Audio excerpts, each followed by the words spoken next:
So I want to pose this question, and there were three questions for you to respond to, and this is the first one. And it's really, you have to partner up with someone. It could be 2 people, 3 people, whatever, but like you gotta like partner up with this guy. And just respond to yourselves for a few minutes before we kind of get going with the class. So what's something that you learned about yourself this semester from this class? You know, from the readings, or maybe from something I said or something somebody else said in class, or doing thinking through the packbacks, or maybe reading somebody else's response or something, right? So what's something that you learned about yourself? So I want to take a couple minutes and go. So talk to each other.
Hey, all right, y'all. Hey, and how about this question? If you were to do this class again, or take the part 2, if there was a part 2, and what would you want to talk about? What would you want to be thinking about? What would you want to learn, or be just, what would you want me to talk about? What would you want to hear from other people? Like, just what else? What are some of the issues? All right, go, man.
All right, y'all.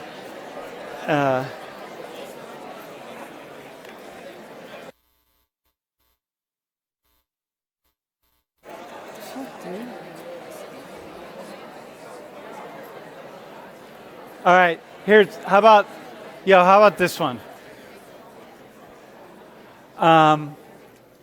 What's something that you think differently about as a direct result of the class? Just anything, man. Something you just think differently about as a result of the class. Cool? Just take a couple minutes.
All right, y'all.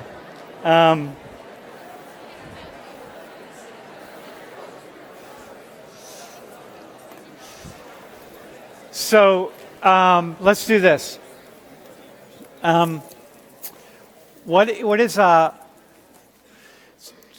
what I want to take the last bit of class and just answer some of the questions that we haven't answered, just questions you have or thoughts, questions you have that we just haven't.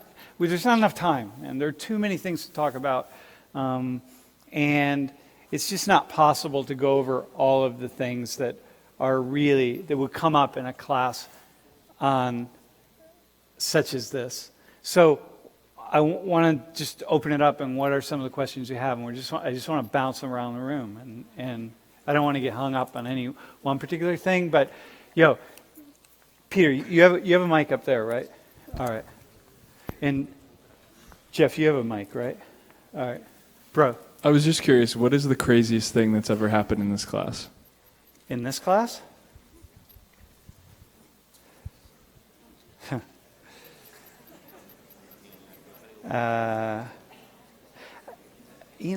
That's funny.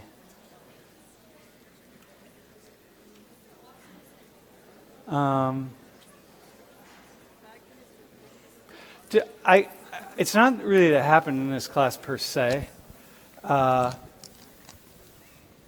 there was it's something that happened with a student that was really wild, man, that I could tell that story. So the guy was, this was years ago, and this guy hated me. Like, he just hated me. He used to sit in the back of the room, he said, just coming up with ways in which he could imagine that painful ways he could imagine that I would die, right? And I was like, dude, come on, tell me some of them, you know what I mean? So I can avoid that. But just humor me, right? Not that he would kill me, just ways that I would die, right? So, and he was really just thought that I just was just a horrible, horrible person, right? So the day before Thanksgiving, we used to have a Thanksgiving break. I think it was Tuesday. It might have been actually, you know what? It was the Thursday before the Thanksgiving week, and we had class on Tuesday back in the day. And I said something about addiction. And I don't know what, I was in my kind of ramblings, and in the middle of something, I just stopped.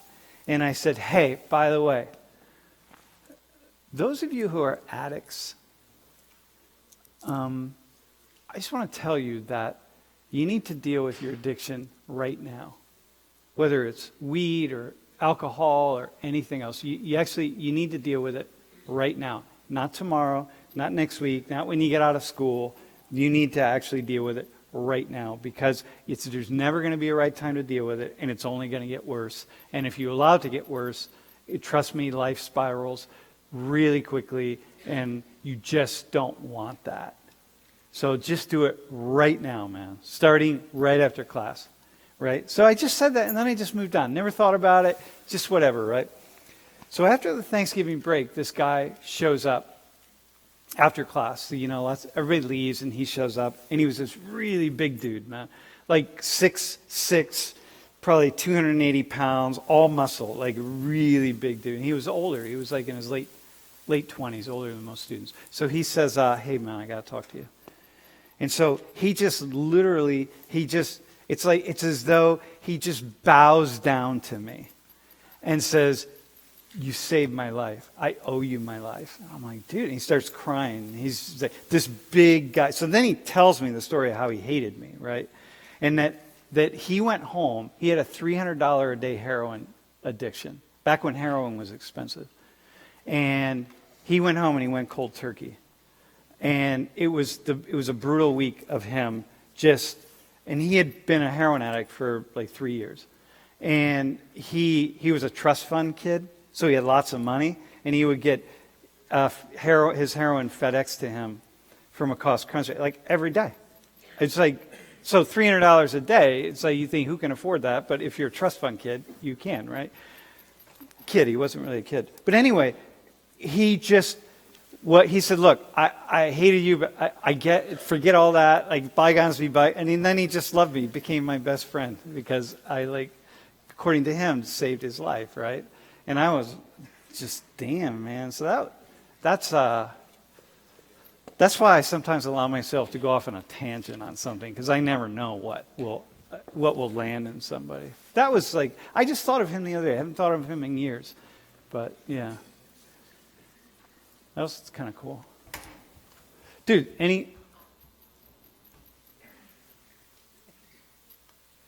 So, by the way, I guess I said it, but those of you who are addicts,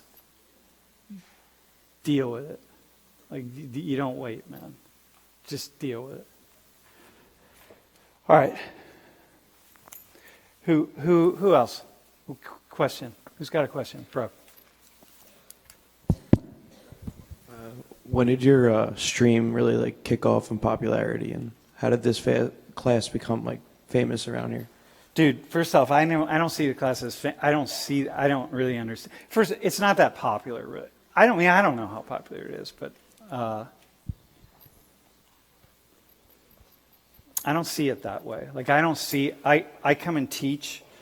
I don't think about whether the class is, well, when people tell me oh yeah, your class, people really know about your class. I don't really understand that, because I don't hear about it. I'm not part of that. I just do my job and I go home. So I can't even answer the question. Actually, yeah, it's a weird thing. I don't see it that way. So I couldn't answer that question. Yeah, it's funny. Is that okay that I don't answer? It's fine. I just heard it through other people, and they loved your class. I was like, I don't know why, but it spread throughout campus. Here, listen. I will say this: the first class I ever taught I was 24 years old. I got hired. They interviewed me to teach this class called Cybernetics and Human Ecology. Okay. This was at a community college in Toledo. I was a master's student, and they were desperate. So my boss said, hey, well, this knucklehead, maybe he could teach, right? So he asked me if I want to teach it, and I said, yeah, I'm not really sure what cybernetics is. He said, whatever, you'll be fine. And I said, oh, that's where we're going. Okay. And he said, I said, well, can I think about it for a day? And he said, well, how about 10 minutes, because it's meeting down the hall right now. I said, all right, I'll do it. And I walked in the room, and I said, are you all here for cybernetics and human ecology? And they said, yeah. It was 60 students, right? I'm 24 years old. I'm an idiot, right? I knew I was an idiot. So, right, I'm still an idiot. I was more of an idiot. I was less of an idiot back then. But I said, look, I'm the teacher. I have no idea what cybernetics is. I know what human ecology is. Well, I took a class on human ecology, but I still don't even know what that is, even though I took a graduate course in it. I said, but you know what? Let's just be in this together. We'll figure it out. Let's just figure it out. We'll do something. We'll work it out. By the end of the semester, let's just figure it out. So I was really open about the fact that I didn't know what it was that I was supposed to know about.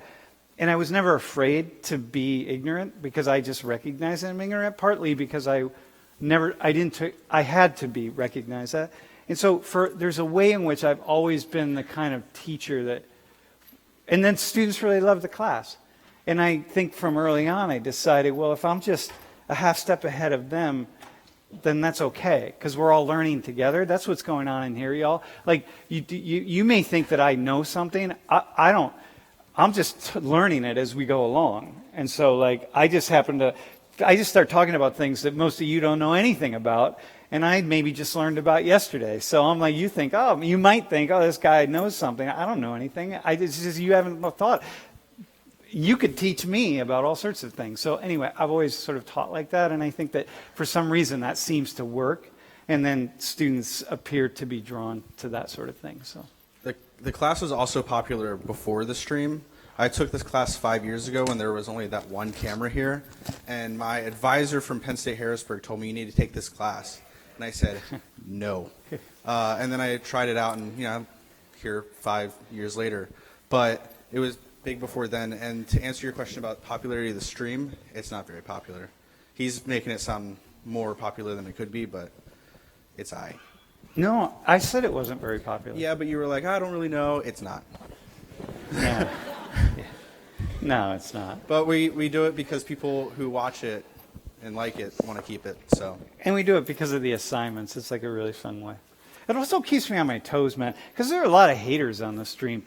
If I didn't have that, I would say even things that were even dumber than some of the things I say, and so it keeps me like on my toes. I don't want. I wish we could show them some of the emails that we get. Oh my God, please. Yeah, you know who emailed us? The guy, this the black Hebrew Israelites. They sent a bunch of hate mail, and that's like the one guy that was just responsible for this killing in Jersey City earlier this week, where a couple police officers were killed. The one dude was part of the black Hebrew Israelites. And I was thinking, man, they were hating on us a little bit. Yeah, go ahead, Mel. All right. Yeah, quick question for you. So throughout your time teaching in Social 19, what is one thing that a student says that's like so controversial, so messed up, that you still think about to this day? Something that came up in class that's really controversial. Like something that like stood out to you that's like, what the hell is this? Like, why? You know what I'm talking about? Dude, that's a really cool question.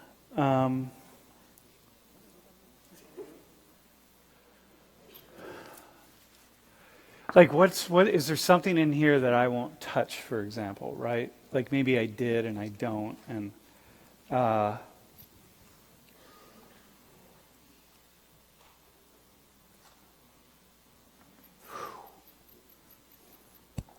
well, wow.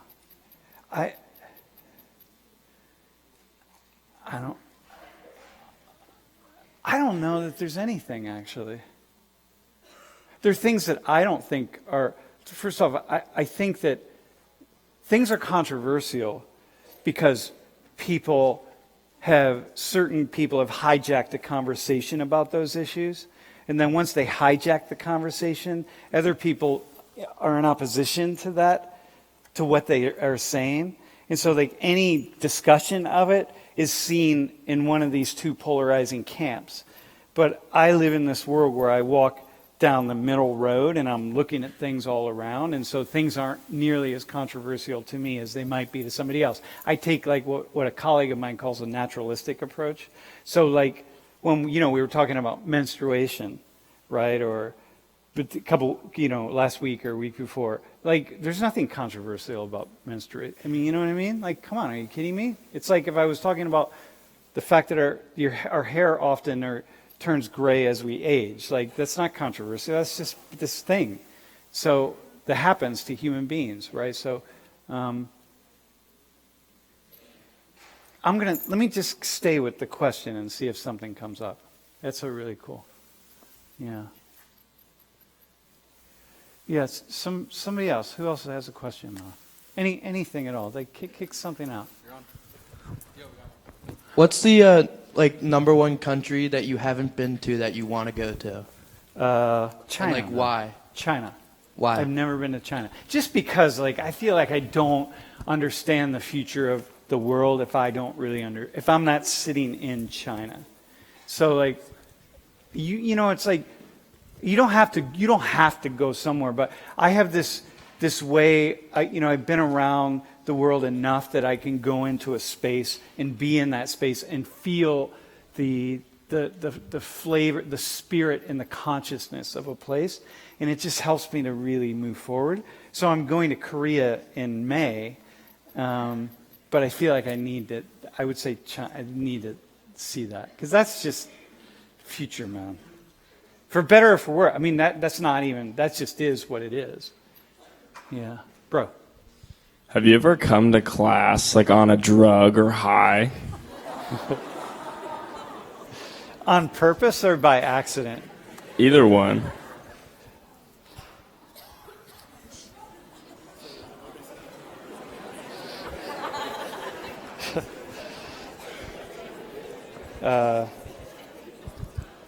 Accidents happen, my friend. All right. Yeah. One time I experienced an accident in the middle of class years ago where where I went, uh-oh. Yeah. That was, yeah. You thought it was one.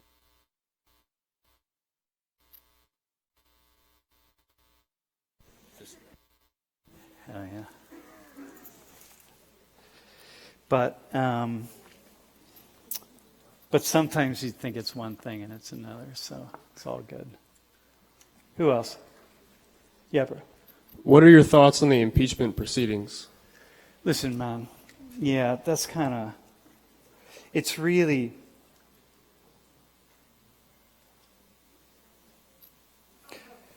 You know...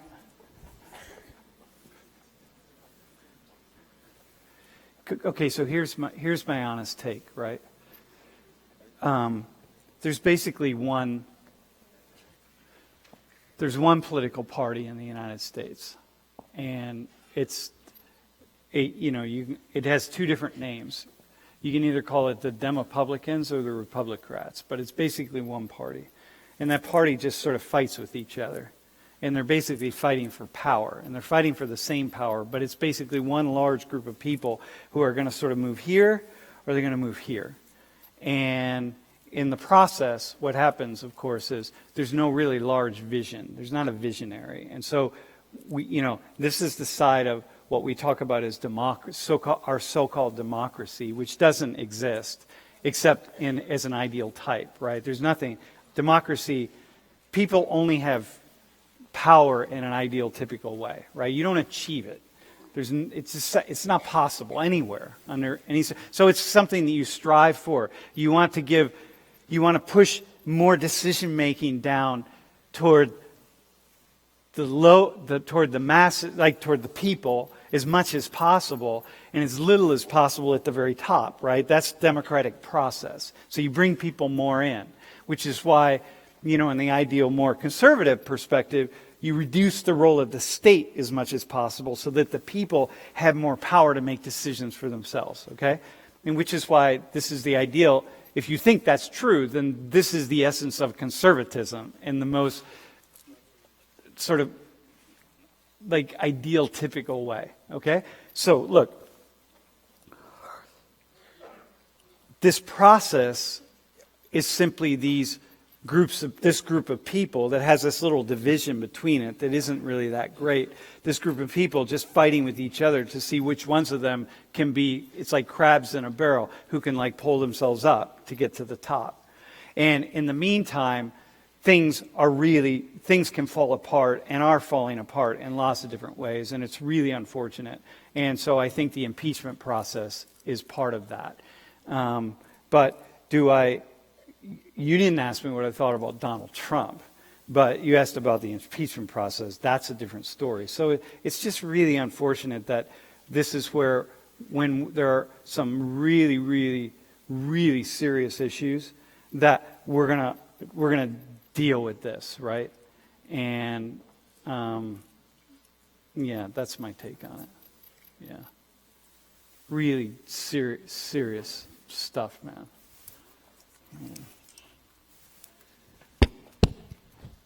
All right. So what's like the worst comment you've ever made in class, or like received the most backlash and like criticism for?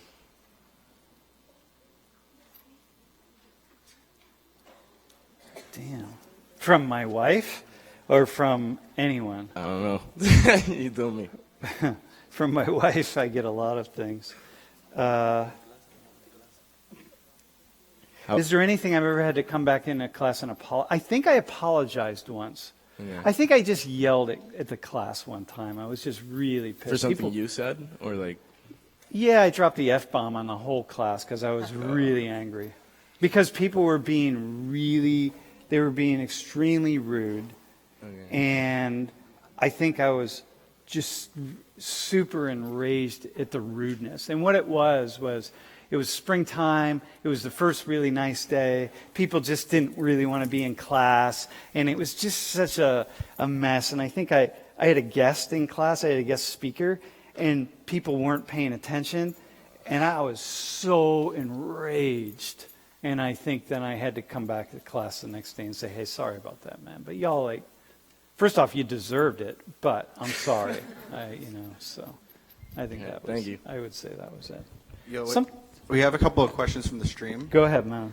The first one: why is there so much poverty going around in the world when the economy has been better than ever in most countries? Dude, that's a really good question. Well, first off, the global economy has all boats have risen in the global economy, right? Like if you look at global indicators of hunger and access to shelter and so on, it's still really pretty bad, and it's very bad in many cases, but all boats are slowly rising, okay? So that's really, really important. And sometimes what people do is they look at indicators of the given day and they don't look backwards. So it's like in the United States, right? I was reading something this morning just about race. It involved a former student of mine who was also played on the football team. It was an article in the New York Times, and it was about the racism that he experiences in the banking sector. And this guy's he was a big guy, signed a big contract, so as a multi-millionaire, right? Like, remember Jared? It's not him, but so anyway, the article was all about the racism that exists in the banking sector, which is like, everywhere I turn my attention, it's just it's unbelievable, right?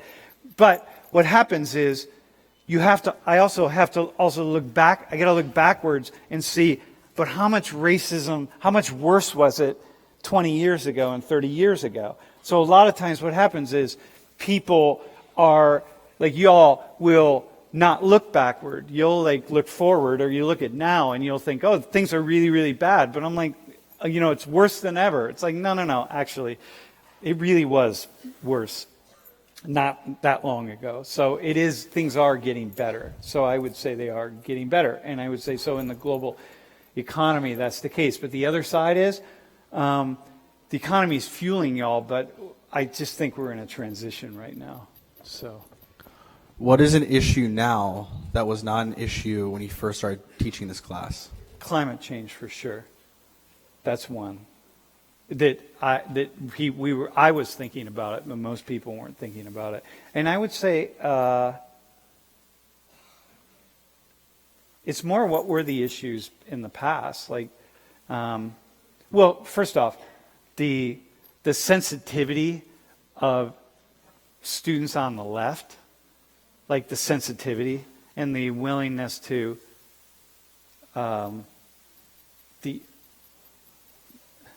just like the language, God, just how getting like the whole cancel culture kind of thing, like stuff like that. That just was not. We would in this class. We would have some knockdown, drag-out fights. You know, a student over here would be yelling at a student up here, and somebody down here would jump into it, and they'd all have the microphones, and it was like, okay, because you could do that.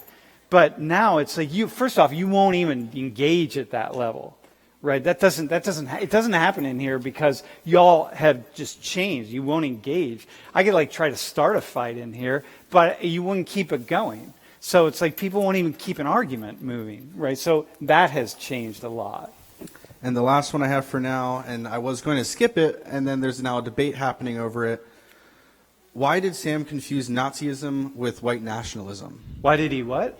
Why did you confuse the two, saying that they're the same? I didn't say they were the same. I think that white nationalism has its own sort of space. And the issue is that white nationalists have taken on most of the symbols of the Nazis, which is really...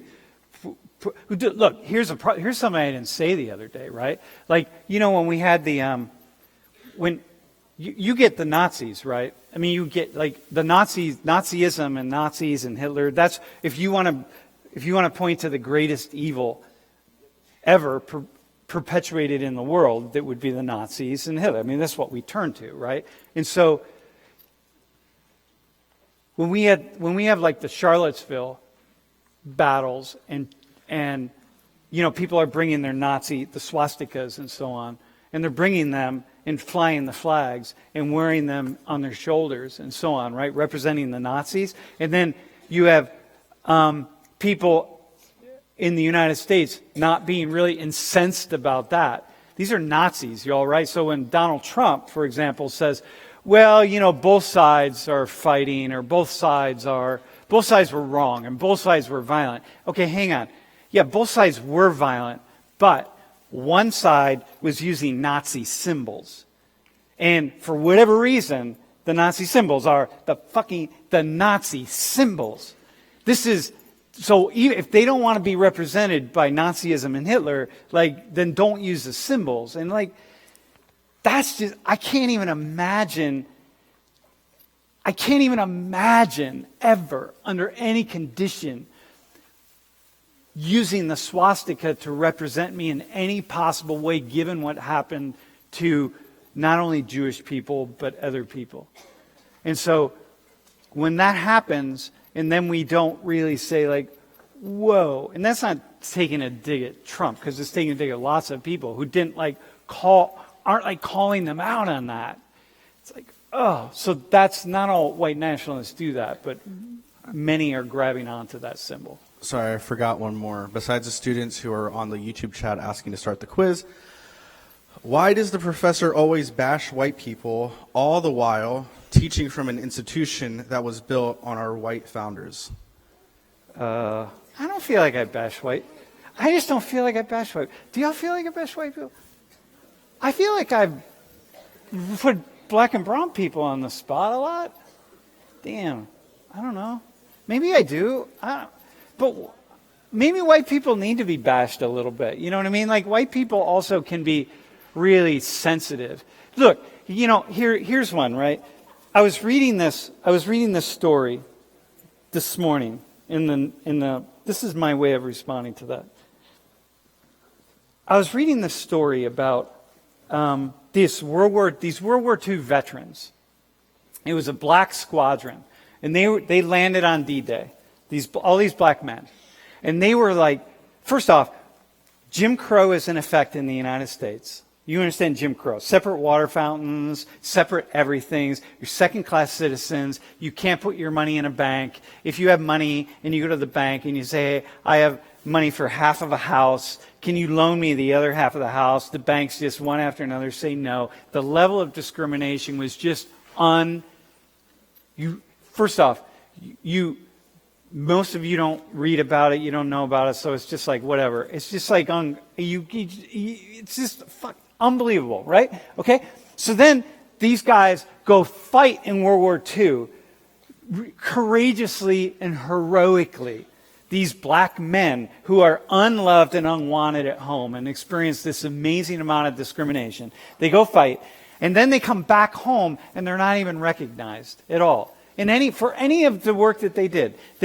Most of them received very few benefits from the VA. Most of them did just no recognition for all their heroics. They didn't get medals, they didn't get anything, and they did that, right? And I think, how do you, as people, just go through that again and again and again, and then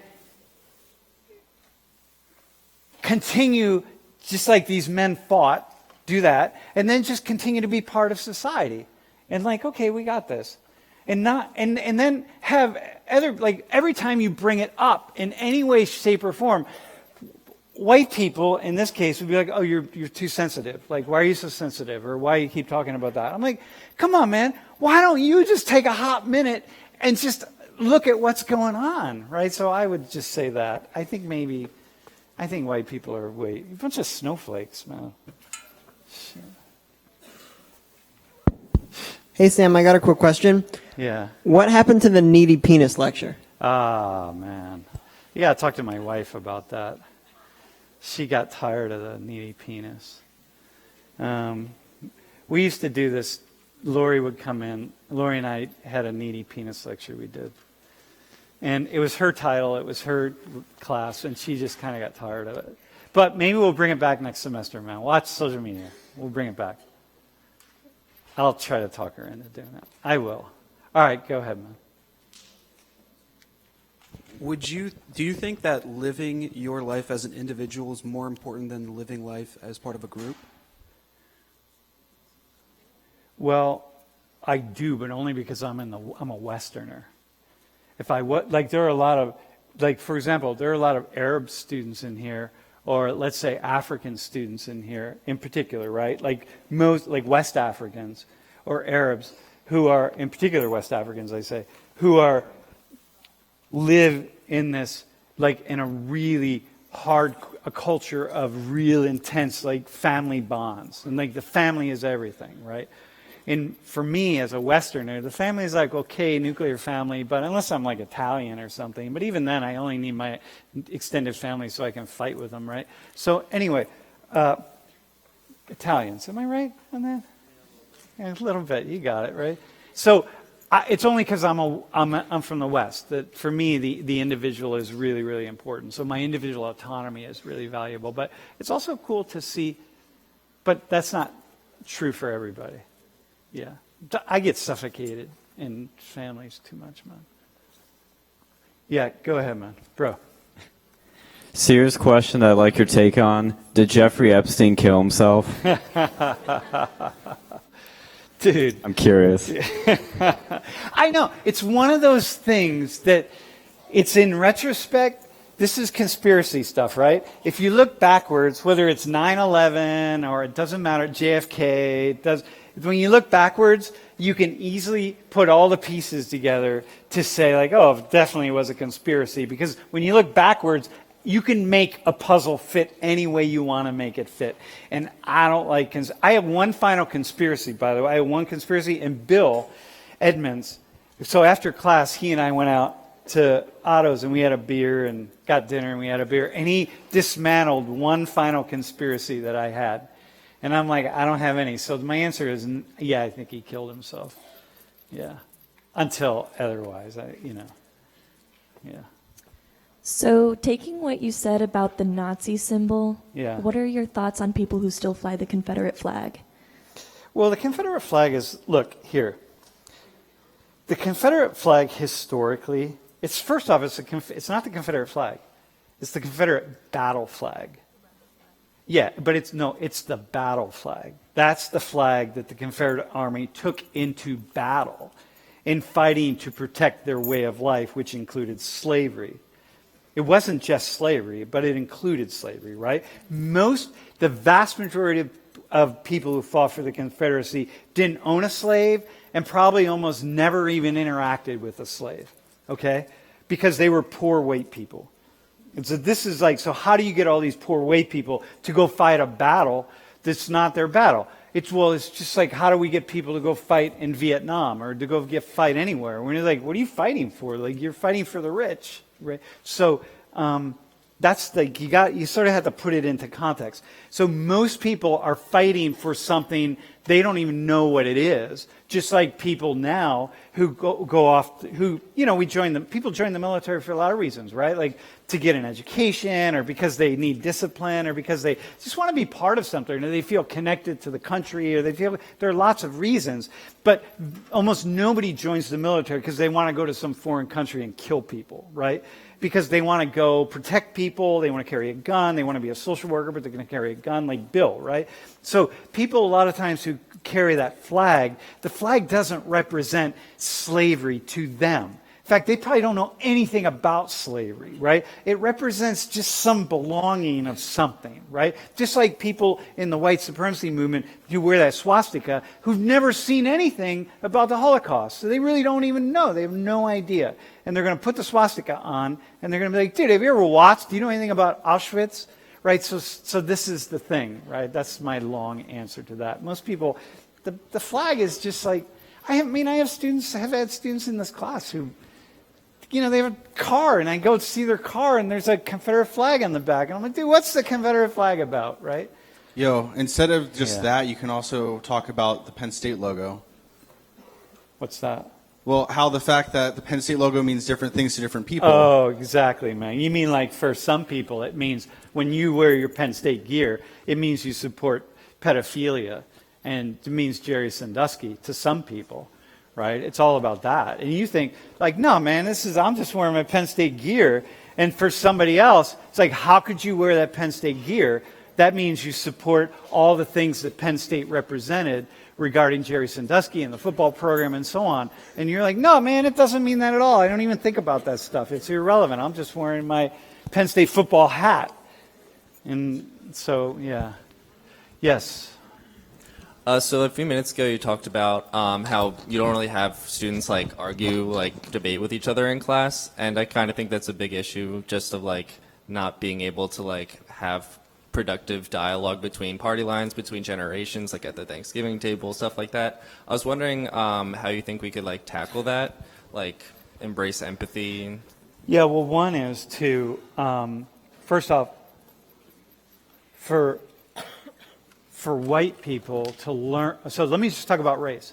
It would be for white people to understand more about what's going on in the world and the inequities and the basic sort of foundation of what we identify as white privilege. Like, what are we talking about there, right? And it's not for everybody, and everyone has different privileges. And remember, right, like, you might be a lot less privileged than like this guy right here, who comes from a rich family, and you come from a poor family. It's like, whatever.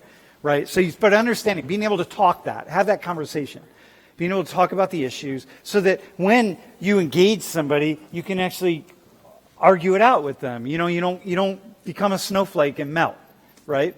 So that's one, because that's what happens. Most white people don't know enough. Yo, hang on, man. White people, listen, hang on. This is to the white team. The white team, Team White. What happens is most of you don't know enough about the issues. So therefore, when it comes up and you get confronted in any way, you melt because you're afraid. I might say, well, since I don't know, I might say the wrong thing, and then I'll get called out as some kind of racist or something. And then that'll be a problem. And so then we melt and we get quiet, and then you can't fight when you're melting. You know what I mean? You can't argue, because you can't argue if you don't have anything to argue about. And so this is what I think people it's the same thing with men, it's the same thing in the straight community, it's anybody who is in a group that's identified as having more power. And the people in the less powerful group, people who are in the more so-called what we talk about as minoritized groups, then it's incumbent upon them to not follow the party line of whatever is in their group, because whatever the party line is a simplistic understanding of reality. Because there's no party line that's anything but simple. It's way more complex, man. So black and brown people throw words around that are like, yo, hang on. Black and brown people. So here's what you all do, right? You like get a little bit of knowledge, or you hear certain things from whoever's in your group or your family or whatever, and then you think that's all you need to know, because then you sit on like some sort of holier than thou place because you got just a little bit of knowledge, and then you're up, and then that's all you really need to have, and then you don't do the work that you need to do to break that stuff down, because if you're thinking how other people are thinking, it's pretty much wrong. If you think like everybody around you, you're thinking wrong. Yes. You talked about white people and how they have privilege and they don't know enough about the issues. Do you think there's a certain kind of American privilege? Yeah, but hang on. Everyone doesn't know that much about the issues? Yeah, wait, hang on though. I want to go back. It's not that white people have the privilege, right? Because because remember we talked about this in here. There are many white people in this class that have way less privilege across the board than many black and brown people, right? So it's about understanding what that conversation is and how to do it. So now your question is? Addressing American privilege and how kind of everyone doesn't know that much about the issues, but they like to pretend that they do. Dude, totally. Like if you're black, like people in this class who who would be minority status, if you have a U.S. passport or an EU passport, it's like, yo, man, do you know what kind of privilege that is? It's like, you have any idea? You could be like, oh yeah, but no, me, I'm not really, but I don't consider myself an American because this country doesn't treat me right. I'm like, motherfucker, do you have a passport? Do you have a U.S. passport? Like, come on, man. Like, don't give me that bullshit. Like, do you have a U.S. passport? That is privilege. Oh my God. So don't even go there. That's just like that. For me, did I just say MFer? I did. All right, good for me. All right. Sam, do you believe that we are giving racist people a pass by claiming them for ignorant? By doing what? By saying that they're ignorant, not racist. Here's the problem with using the word racist. It's like it has come to mean something so troubling that it's almost like you can't even. No, people just use it for all sorts of things. Like, I don't even know what it means anymore, actually. So, no. Yes and no. Dude, are you with me on that? Do you know what it means? I don't even know what it means. I'm supposed to know, right? Dude, if anyone should know what that word means, it would be me, and I don't even know anymore. This is less of a question and more of a statement that's made a lot of times. Yeah. Race is an issue because people like Sam are paid to tell you it's an issue. Well, no, here's the deal, right? Now, the reason I use that is because that is a comment that we get quite a lot on the YouTube channel. Man. Here, let me respond to that. Hang on. Hang on, bro. Give me a second. I want to speak, hey, bro. So I'm going to speak right to that person. Okay, here's the deal. First off, I'm teaching a class called Race and Ethnic Relations, so I kind of have to talk about it. But secondly, we do have these differences, right? And we're different on the basis of our DNA and our ancestry and so on. And I'm not the one making it an issue. The people who are making it an issue are the people who treat people differently on the basis of what they look like. So if you go to my former student who played in the NFL and is a multimillionaire and goes to this high-level banking in the highest level to get the elite treatment that anybody who looks like me would get, and systematically is denied the same treatment that he would receive if he was white. And we do these these tester studies and audit studies, and we watch it happen, and we see it again and again and again. And it's not just him making it up. It's like one person after another in this whole banking system just reveals through secret recordings that it's happening. And like, I'm not the one making race a problem. It's the people who are denying that it's an issue and unwilling to talk to their friends and families about it that are making it an issue. Like me, I talk to people about it. It's like, stop doing that stuff, right? So if people with power, if men would stop being sexist jerks, women would stop complaining. And if white people took responsibility for the ways in which we treat people differently, then black and brown people would stop complaining. If rich people started treating other people like fairly, then employees or people at the lower ends would stop complaining. It's just kind of basic. So that's my response. Is that fair, dude? As a white guy? God. All right, dude, go ahead, man. What's like the sketchiest or something unnerving that happened in another country while you're traveling? Like, what's something crazy or you felt afraid and how'd you deal with it? So when I went to Nicaragua during the Civil War, and I had to walk between Costa Rica and Nicaragua, and I was by myself. And so I had to get off the bus in Costa Rica, and I had to walk across the border. It was a really long border, and there was a war going on, right?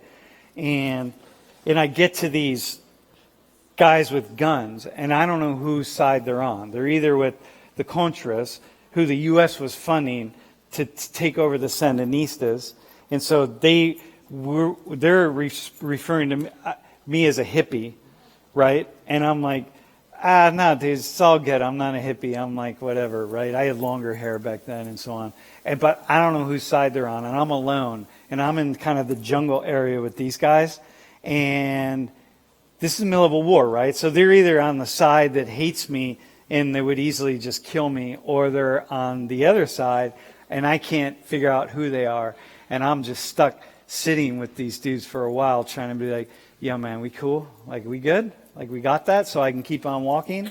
And that was probably, for me, one of those moments when I said to myself, yo, bro, you got to, like, just chill. You got to watch your back a little bit. You know what I mean? Because when you're young, you can go anywhere, right? You just, whatever. You're not going to die. It's all good. So that was a really, that was a long time ago.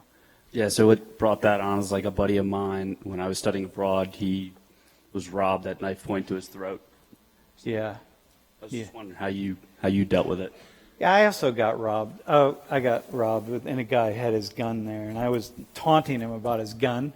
I'm such a jerk. I'm an idiot. As I was taunting him about his gun, I'm like, dude, that gun, we were speaking in Spanish, and I'm like, that gun's so old, it probably can't even fire a bullet, man. And he's getting more pissed. And I'm like, get that gun. Come on, man. Get a life, bro.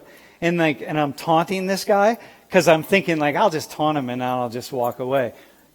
I didn't walk away. I had to give him money to get out of that.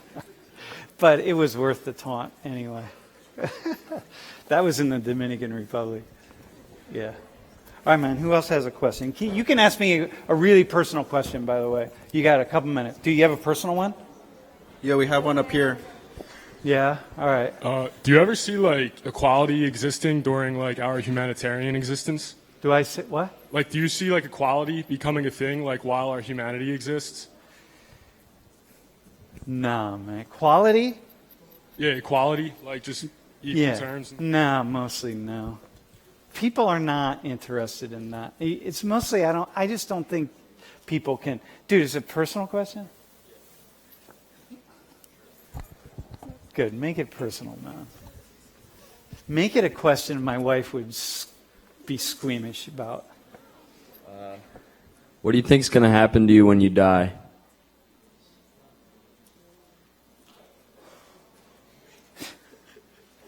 I don't know, man. My gut feeling is it's going to be awesome. then and I'm gonna have like a nanosecond of disappointment that I can't come back and do a class about it. As a teacher, like the one thing I want to talk about is what happens when I die. And I'm going to be really sad that I can't come back. But it'll pass because I'll go toward the light and I'll be all good. Like, yeah, it's all good, man. Yeah. I have a question for the class. After taking this class, do you feel like you understand race better? And you can raise your hand for yes. Is someone asking on the stream? Yeah. Oh, yeah, all right. So Wait, can you all do that? Actually, do you feel like can you actually really do that so whoever wants to know on the stream? So is the camera, you going to get a wide shot? So after taking the class, okay, that's the shot. So it's just people in the middle. After taking this class at the end of the semester, do you feel like you have a slightly better understanding of the issues? If you do, raise your hands. Oh, there we go. Is that one of the haters? I don't know. You all should just had one person raise your hand. Yeah. Question Listen, in the man. back. Hey, but death is really big for me. So like my wife and I, we wrote a book. Yeah, we talk about death a lot. I don't want to talk about our book. All right, go ahead, bro. Could you tell us the story of you and your wife, like how you met and all that? How we met? Yeah. She was my, she was my student. Actually. Oh, snap. Dude. Hang on. Dude.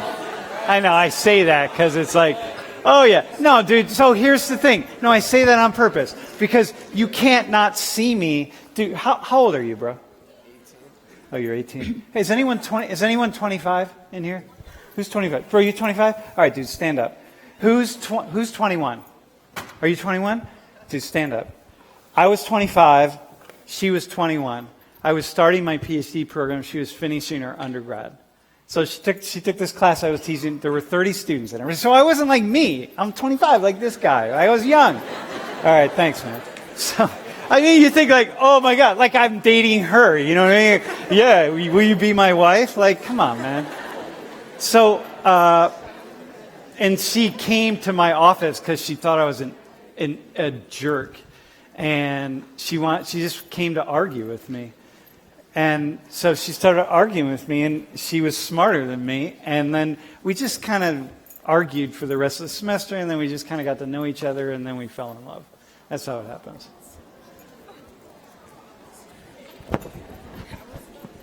Hi.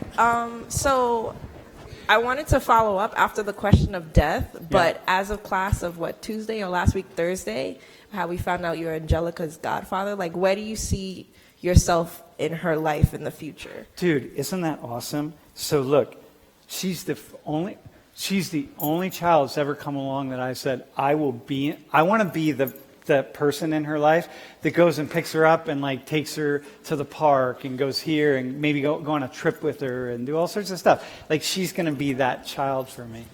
I've never had that. So yeah, I'm in it, man. Teacher, I have a name. She has a name for me also, which I haven't revealed yet, so that she will call me. Yeah, it's pretty cool. Because she's half Native American, right? So she will, yeah, it's kind of cool. Thanks for that, by the way. It's so awesome. I love her. There's only one person I love more than her, and that's my wife. And I feel like I have such love for her. You can't even imagine. Yeah. Can you tell us about the time you lost your virginity? Dude.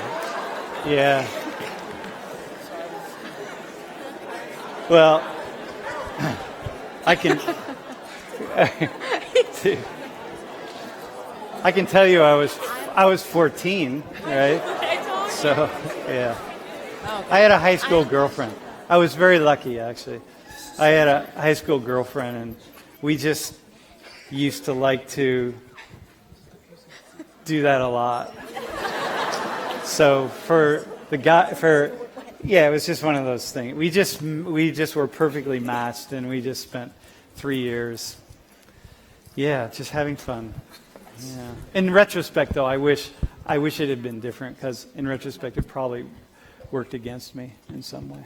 Yes. Okay, I am being paid Yeah. to ask this question to All right, you go ahead, man. by my lovely friends. Okay. What's your body count?